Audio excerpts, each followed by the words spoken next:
Liquor కేసులో charge sheet వేసేశారు కాబట్టి ఇక బెయిల్ వచ్చేస్తుంది. ఛార్జ్ షీట్కి ముందు వరకే బెయిల్ ఆగుతుంది. ఛార్జ్ షీట్ అయ్యాక ఆటోమేటిక్గా వాస్తవం 90 రోజులు అయ్యాక డిఫాల్ట్ బెయిల్ ఇచ్చేయచ్చు. ఛార్జ్ షీట్ అయ్యాక ఆటోమేటిక్గా బెయిల్ రావాలి.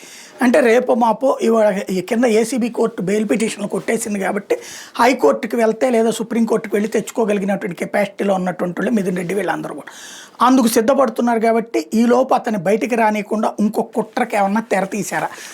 తాజాగా ఒక కంప్లైంట్ అకస్మాత్తుగా వచ్చింది రంగంలోకి. ఏంటంటే వైసీపీ హయాంలో తూర్పు రాయలసీమ పట్టభద్రుల ఎమ్మెల్సీ ఎన్నికల పోలింగ్ సందర్భంగా అపహరణకు గురైన స్వతంత్ర అభ్యర్థి ఎమ్మంకయ్య చౌదరి సోమవారం అన్నమయ్య జిల్లా తంబళపల్లి పోలీసులను ఆశ్రయించారు.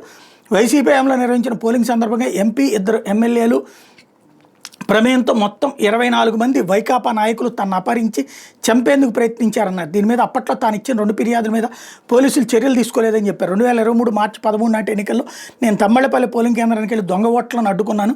దీంతో వైకాపా నాయకులు 30 మంది వరకు నన్ను వెంబడించి ముదివేడు వద్ద అడ్డగించారు. పక్కనున్న మిల్లో నన్ను బంధించి సెల్ ఫోన్లు, బంగారు ఆభరణాలు లాక్కున్నారు.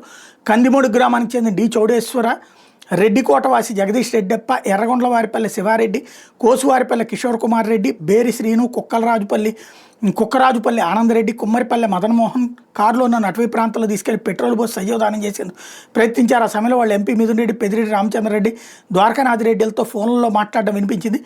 ఈలోపే అపహరణ అవుతంతో మీడియాలో రావడంతో నన్ను ముదివేడు తీసుకొచ్చారు.